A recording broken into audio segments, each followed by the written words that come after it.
स्वयंभू मनु के दो पुत्र थे। बड़े पुत्र का नाम उत्तानपाद था और उत्तानपाद के दो रानियां थीं।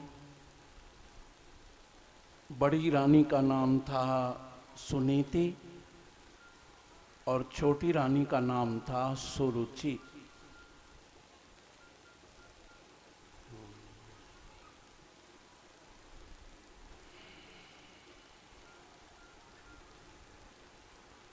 सुरुचि प्रेयसी पत्युर्नितरा यत्सुतो ध्रुव। महाराज उत्तानपाद छोटी रानी सुरुचि से प्यार करते हैं, बड़ी रानी से प्यार नहीं करते हैं। जो बड़ी रानी है सुनीति, उसके गर्भ से ध्रुव की उत्पत्ति होती है। ध्रुव माने अविनाशी। और जो सुरुचि है उसके गर्भ से उत्तम नाम का पुत्र उत्पन्न होता है, जो कि कथा में यक्षों द्वारा मारा जाता है। तो इसका अर्थ क्या हुआ कि सुनीति से अविनाशी फल की प्राप्ति होती है और सुरुचि से विनाशी फल की प्राप्ति होती है। उत्पन्न होता है, थोड़ी देर रहता है, उसके बाद मर जाता है।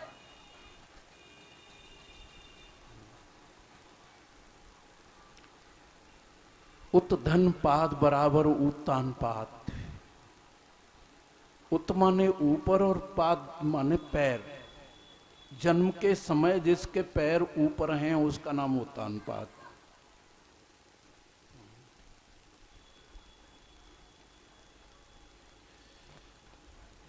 तो अब हम सब लोग मनुष्य मात्र जब जन्म लेता है तो सिर नीचे होता है, पैर ऊपर होता है।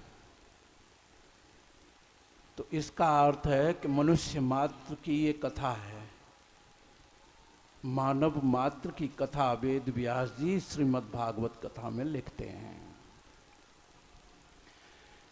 ये कोई पूर्व काल में भौतिक रूप से कोई उत्तानपाद नाम का राजा हुआ होगा।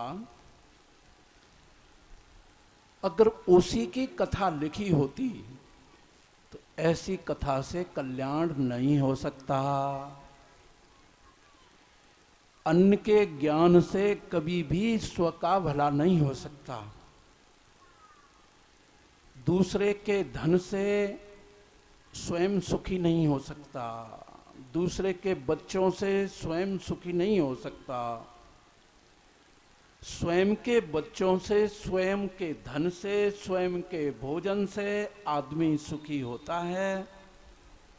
तो इसका अर्थ है कि स्वयं के ज्ञान से ही मोक्ष मिलता है, स्वयं के ज्ञान से ही संपूर्ण दुखों की निवृत्ति होती है और परमानंद का जीवन बनता है। तो ये उत्तानपाद की जो कथा लिखी वेद व्यास जी ने, ये किसी और उत्तानपाद की कथा नहीं है। वो केवल मनुष्य मात्र की कथा है, हमारी कथा है, तुम्हारी कथा है। तो उत्तानपाद के दो पत्नी हैं। तो ये पत्नियों का क्या मतलब है? तो हमारे अंदर दो प्रकार की इच्छा होती हैं। एक तो अपने को मुक्त करने के लिए भगवत भजन की इच्छा होती है कि गुरु लोगों के पास चलें, उनकी कथा सुनें, उनसे ज्ञान लें, उनसे साधना लें और भजन करके अपने जीवन को धन्य बनावें। दूसरी इच्छा संसार की भौतिक वस्तुओं की होती है कि हमारे पास में पैसा हो, हमारे पास में भोग हो, हमारे पास में भौतिक वस्तुएं हों, ये गाड़ी, बंगला, नौकर, चाकर, खाने की, पीने की, पहनने की, इन वस्तुओं की जो इच्छा है वो सुरुचि है, सुरुचि।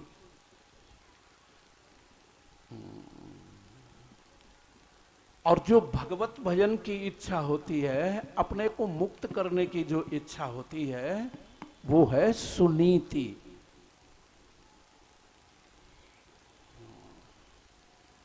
आदमी के सामने दो ही मार्ग हैं, एक श्रेय मार्ग है, एक प्रिय मार्ग है। श्रेय मार्ग गुरुओं का बताया हुआ मार्ग है, वेद का बताया हुआ मार्ग श्रेय मार्ग है। और जो प्रिय मार्ग है वो अपना मन माना हुआ मार्ग है कि हम तो मन में आवेगा वो खाएंगे, मन में आएगा वो बोलेंगे, और हमारे तो मन में आएगा वही हम करेंगे। श्रेय मार्ग में गुरु साधना देते हैं, नियम देते हैं जीवन में, उस नियम का पालन करना पड़ता है। तितिक्षा करनी पड़ती है, दुख सुख में समान स्थिति में रहने का अभ्यास बनाया जाता है। भगवान का विश्वास करना होता है, उसका भरोसा करना होता है, उसका भजन करते हुए अपने जीवन को सहज बनाना होता है। ये श्रेय मार्ग है। और प्रिय मार्ग वो है कि न हम पिता की बात को मानते हैं, न माँ की बात को मानते हैं, न बड़े बूढ़ों की बात को मानते हैं, न किसी गुरु की बात को मानते हैं, न वेद शास्त्र की बात को मानते हैं। हम तो हमारे मन में आएगा वो करेंगे। जो मनमौजी मार्ग है वो सुरुचि है, सुरुचि। अपनी इच्छा से जो काम कर रहा है वो सुरुचि है।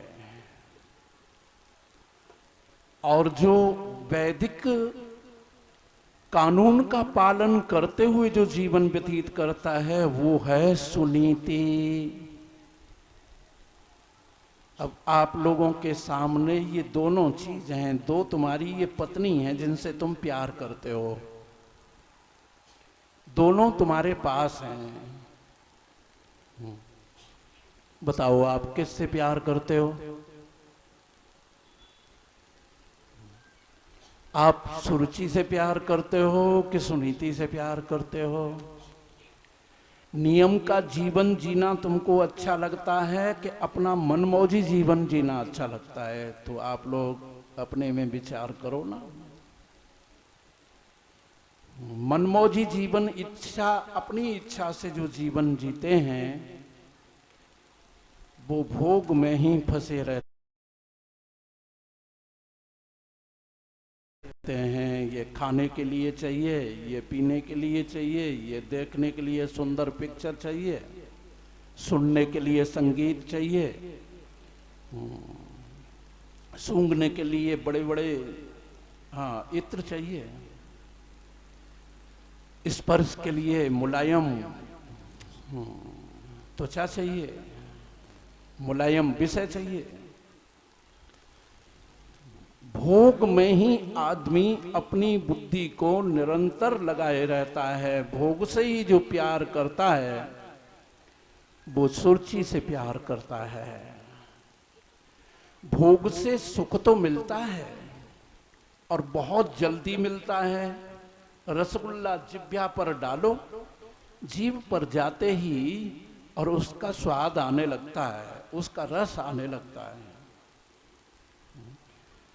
कान से संगीत सुनो, सुनते ही बस मजा आने लगता है।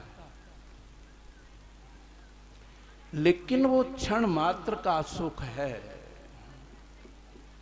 जब तक हम भोजन करते हैं, खाते हैं, तब तक तो बढ़िया लगता है। जब पेट भर जाता है तो फिर रसगुल्ला में भी कोई आनंद नहीं है, रबड़ी में भी कोई आनंद नहीं है। आपके सामने मोहन भोग रख दिया जाए, उसमें भी कोई रस नहीं है। भूख लगती है तो भोजन में रस आता है, सुख मिलता है, तत्काल मिलता है, लेकिन पेट भरने के बाद वो सुख मर जाता है। ये विनाशी सुख है।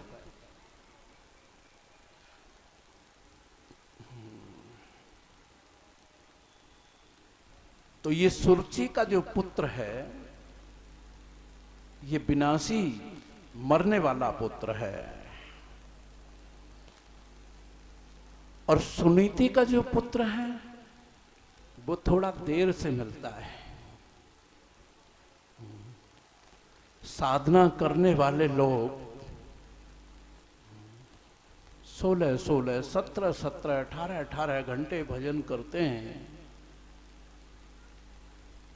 सबको भूल करके भजन करते हैं।